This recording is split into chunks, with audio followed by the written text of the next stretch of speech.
اعوذ باللہ من الشیطان الرجیم بسم اللہ الرحمن الرحیم۔ دوستو، آج آپ کی خدمت میں پیش کر رہے ہیں اللہ کے رسول صلی اللہ علیہ وآلہ وسلم نے جن چیزوں کی خبر دی ہے ان پر یقین کرنا۔ دوستو، جب تک ہم اس بیان کو پورا نہیں سنیں گے تو ہمیں یہ پتہ نہیں چلے گا کہ اللہ کے نبی رسول صلی اللہ علیہ وآلہ وسلم نے کن چیزوں کی خبر دی ہے اور ان میں سے کن پر یقین کرنا ہے اور کن پر یقین نہیں کرنا ہے۔ تو بیان کو پورا سنیے گا۔ حضرت عمارہ بن خزیمہ بن ثابت رحمۃ اللہ علیہ اپنے چچا سے نقل کرتے ہیں، جو کہ حضور صلی اللہ علیہ وآلہ وسلم کے صحابی ہے، کہ ایک مرتبہ نبی کریم صلی اللہ علیہ وآلہ وسلم نے ایک دیہاتی آدمی سے گھوڑا خریدا اور اسے اپنے پیچھے آنے کے لیے کہا تاکہ اسے گھوڑے کی قیمت دے دیں۔ حضور صلی اللہ علیہ وآلہ وسلم تیز تیز چلتے ہوئے آگے نکل گئے۔ وہ دیہاتی آہستہ آہستہ چل رہا تھا۔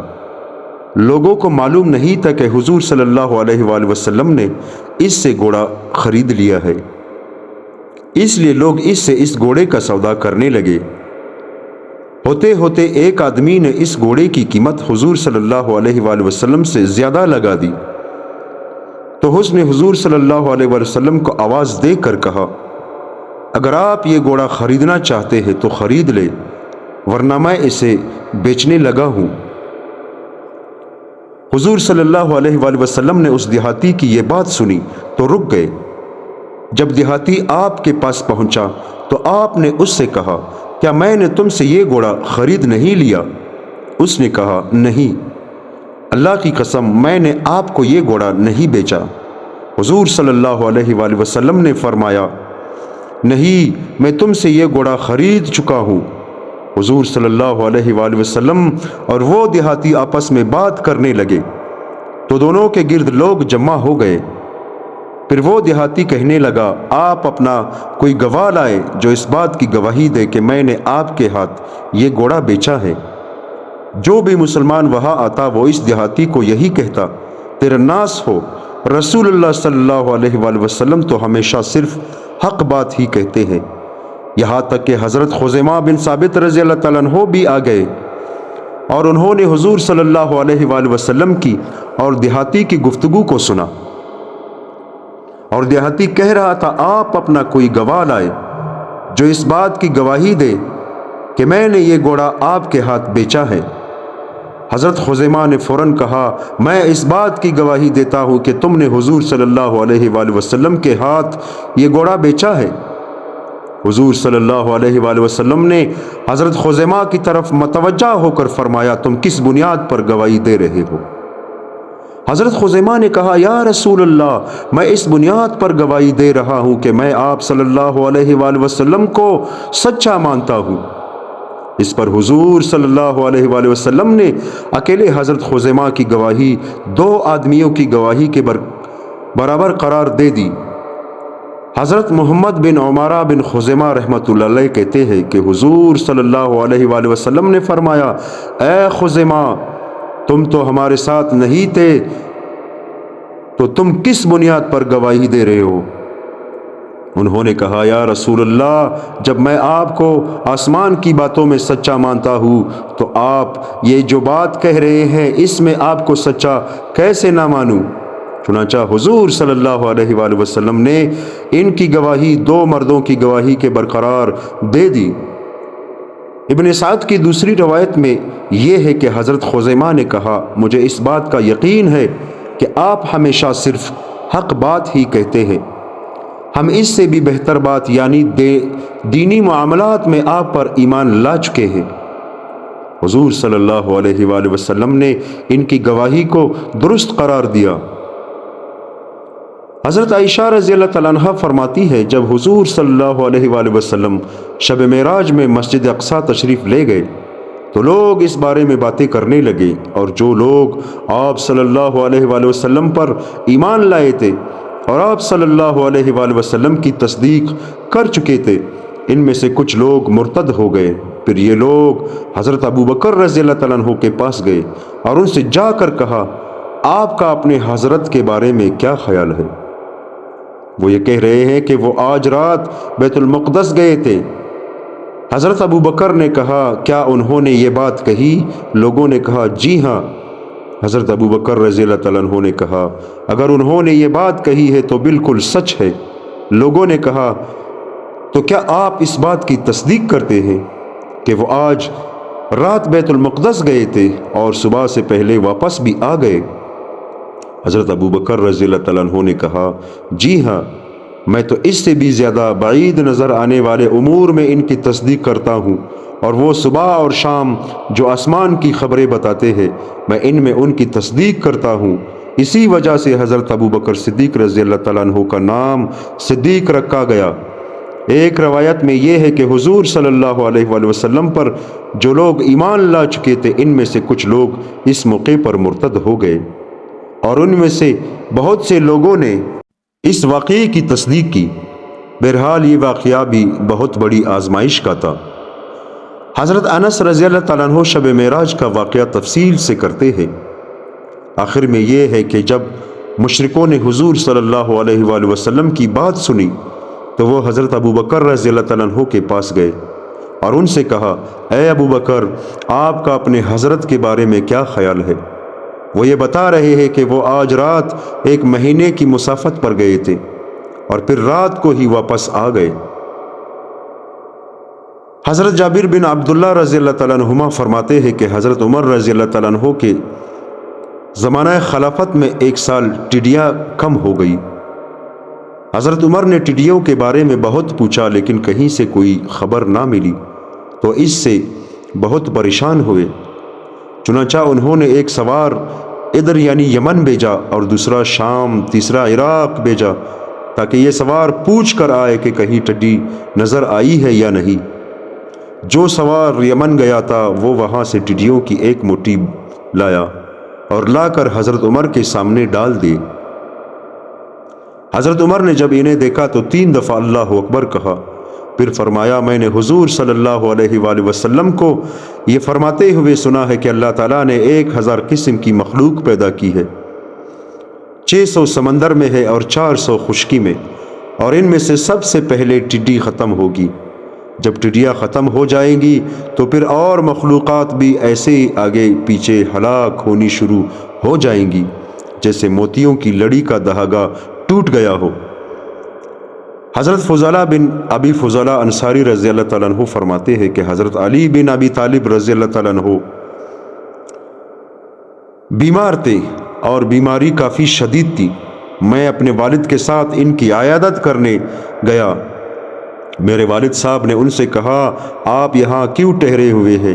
اگر آپ کا یہاں انتقال ہو گیا تو آپ کے پاس صرف جہنیہ کے دیہاتی ہوں گے، آپ تھوڑی سی تکلیف فرما کر مدینہ تشریف لے چلے۔ اگر آپ کا وہاں انتقال ہوا تو پھر آپ کے ساتھی آپ کے پاس ہوں گے جو آپ کی نماز جنازہ پڑھیں گے۔ میرے والد حضرت ابو فضالہ رضی اللہ تعالیٰ عنہ بدری صحابیوں میں سے تھے، اس لیے حضرت علی رضی اللہ تعالیٰ عنہ کی نگاہ میں ان کا بڑا مقام تھا۔ حضرت علی رضی اللہ تعالیٰ عنہ نے فرمایا مجھے یقین ہے کہ میرا اس بیماری میں انتقال نہیں ہوگا، کیونکہ حضور صلی اللہ علیہ وآلہ وسلم نے مجھے بتایا تھا کہ جب تک میں امیر نہ بنایا جاؤں اور پھر میری یہ داڑھی میرے اس سر کے خون سے رنگی نہ جائے اس وقت تک میں نہیں مروں گا۔ حضرت علی رضی اللہ تعالیٰ عنہ فرماتے ہیں کہ میں اونٹ کے رکاب میں پاؤں رکھ چکا تھا کہ اتنے میں حضرت عبداللہ بن سلام رضی اللہ تعالیٰ عنہ میرے پاس آنے اور کہنے لگے آپ کہاں جا رہے ہیں؟ میں نے کہا عراق۔ انہوں نے کہا اگر آپ وہاں گئے تو کوئی آپ کو تلوار مار دے گا۔ حضرت علی رضی اللہ تعالیٰ عنہ کہتے ہیں اللہ کی قسم میں نے ان سے پہلے یہ بات حضور صلی اللہ علیہ وآلہ وسلم سے سنی ہوئی ہے۔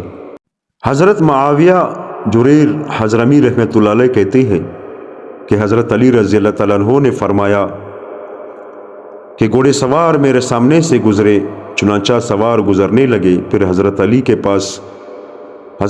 پاس سے ابن بلجم گزرا۔ حضرت علی نے اس سے اس کا نام اور نسب پوچھا تو اس نے اپنے باپ کے علاوہ کسی اور کا نام بتا دیا۔ حضرت علی نے فرمایا تم غلط کہتے ہو، پھر اس نے اپنے باپ کا نام لیا۔ حضرت علی رضی اللہ تعالیٰ عنہ نے فرمایا اب تم نے ٹھیک کہا، حضور صلی اللہ علیہ وآلہ وسلم نے مجھے بتایا تھا کہ میرا قاتل یہودیوں میں سے ہوگا۔ یہ ابن ملجم یہودی تھا۔ حضرت علی رضی اللہ تعالیٰ عنہ نے اس سے کہا چلے جاؤ۔ حضرت عبیدہ رحمۃ اللہ علیہ کہتے ہیں کہ جب حضرت علی رضی اللہ تعالیٰ عنہ ابن ملجم کو دیکھتے تو یہ شعر پڑھتے، جس کا اردو ترجمہ یہ ہے، میں اسے عطیہ دینا چاہتا ہوں، وہ مجھے قتل کرنا چاہتا ہے، تم قبیلہ مراد میں سے اپنا وہ دوست لاؤ جو تمہارا عذر بیان کرے۔ حضرت ابو طفیل رحمۃ اللہ علیہ کہتے ہیں کہ میں حضرت علی بن ابی طالب رضی اللہ تعالیٰ عنہ کے پاس تھا، ان کے پاس عبد الرحمن بن ملجم آیا۔ حضرت علی رضی اللہ تعالیٰ عنہ نے حکم دیا کہ ایسے عطیہ دیا جائے، پھر اپنی داڑھی کی طرف اشارہ کرتے ہوئے فرمایا اس داڑھی کو اوپر کے حصے کے خون سے رنگنے سے اس بدبخت کو کوئی نہیں روک سکتا۔ پھر حضرت علی رضی اللہ تعالیٰ عنہ نے یہ اشعار پڑھے، جس کا اردو ترجمہ یہ ہے، تو موت کے لیے اپنی کمر کس لے کیونکہ موت میں ضرور آئے گی، اور جب قتل تمہاری وادی میں اتر جائے تو پھر قتل ہونے سے نہ گھبرانا۔ دوستو، اللہ تعالی ہم سب کو ان باتوں پر عمل کرنے کی توفیق عطا فرمائے۔ یقین مانیے کہ نبی کریم صلی اللہ علیہ وآلہ وسلم کو صادق اور امین نبوت سے پہلے کفار بھی کہا کرتے تھے، کیونکہ نبی کریم صلی اللہ علیہ وآلہ وسلم وہ سچا انسان تھا جس کی صفت کفار بھی کرتے تھے۔ تو دوستو، ہماری آج کل کی جو زندگی ہے، یقین مانیے وہ نبی کریم صلی اللہ علیہ وسلم کے سنت طریقے سے بہت ہی ہٹی ہوئی ہے۔ کوشش کیجئے اپنی زندگی میں نبی کریم صلی اللہ علیہ وآلہ وسلم کے سنت طریقے لائیے، کیونکہ قیامت ان قریب آنے والا ہے، اور قیامت کا کوئی بھی پتہ نہیں کہ کب آئے گی۔ آج کل جو عذاب ہمارے اوپر مسلط ہو رہے ہیں، دوستو، فلسطین کو دیکھیے کہ وہاں کے مظلوم مسلمان یہودیوں کے ہاتھوں قتل ہو رہے ہیں، اور 57 ممالک مسلمانوں کے ہیں، لیکن ان میں سے ایک میں بھی اتنی غیرت نہیں ہے کہ وہ اس دہشت گرد اسرائیل کو جواب دے۔ سارے خاموش بیٹھے ہوئے ہیں۔ یہی قیامت کی نشانی ہے، کیونکہ نبی کریم صلی اللہ علیہ وآلہ وسلم کو صحابہ نے کہا کہ یا رسول اللہ، ایسا بھی وقت آئے گا کہ مسلمان تعداد میں زیادہ ہوں گے۔ تو نبی کریم صلی اللہ علیہ وآلہ وسلم نے فرمایا کہ ہاں، ایسا وقت بھی آئے گا کہ مسلمان تعداد میں بھی زیادہ ہوں گے اور دولت میں بھی زیادہ ان کے پاس ہوگی۔ تو صحابہ خوش ہوئے کہ اس وقت تو اسلام کا پرچم پوری دنیا پر لہرے گا۔ لیکن نبی کریم صلی اللہ علیہ وآلہ وسلم نے صحابہ کو فرمایا کہ مسلمان تو تعداد میں زیادہ ہوں گے، لیکن افسوس وہ بزدل ہوں گے، وہ موت سے ڈرتے ہوں گے، وہ اپنی زندگی کو سب کچھ سمجھنے لگیں گے، آخرت کی طرف بالکل توجہ ہی نہ دیں گے، جو کہ آج کل سر عام ہو رہا ہے۔ میرے بھائیوں اور دوستو، سارے مسلمان خاموش بیٹھے ہوئے ہیں۔ فلسطین کے مظلوم مسلمانوں کو کس طرح اسرائیلی یہودی قتل کر رہے ہیں، ان کے گھروں کو تباہ کر دیا، ان کو برباد کر دیا، ان کی زندگیوں کو اجاڑ دیا۔ ان کے پاس نہ کھانے کو کچھ ہے، نہ پہننے کو کچھ ہے، بلکہ ان کو رہنے کے لیے زمین بھی نہیں ہے۔ لیکن کسی ایک مسلمان میں بھی یہ غیرت نہیں ہے کہ وہ اس ظالم، اس جابر اور اس فرعونی نسل کو جواب دے سکے۔ دوستو، اللہ تعالیٰ اس بارے میں ہم سے ضرور پوچھیں گے۔ ہمارے بس میں تو یہ نہیں ہے کہ ہم اسرائیل جا کر ان سے لڑیں، کیونکہ ہمارے پاس وہ سہولت نہیں ہے اور ہماری حکومت ہم کو وہ اجازت نہیں دے رہی ہے۔ تو ہم اپنے دعاؤں میں اللہ تعالیٰ سے دعا کریں کہ یا اللہ اپنی غیبی مدد فرما ان مظلوم مسلمانوں کی۔ یقین مانیے یہ وقت بالکل قیامت کا قرب والا وقت ہے۔ اللہ تعالیٰ ہم سب کو ان باتوں پر عمل کرنے کی توفیق عطا فرمائے۔ آمین ثم آمین۔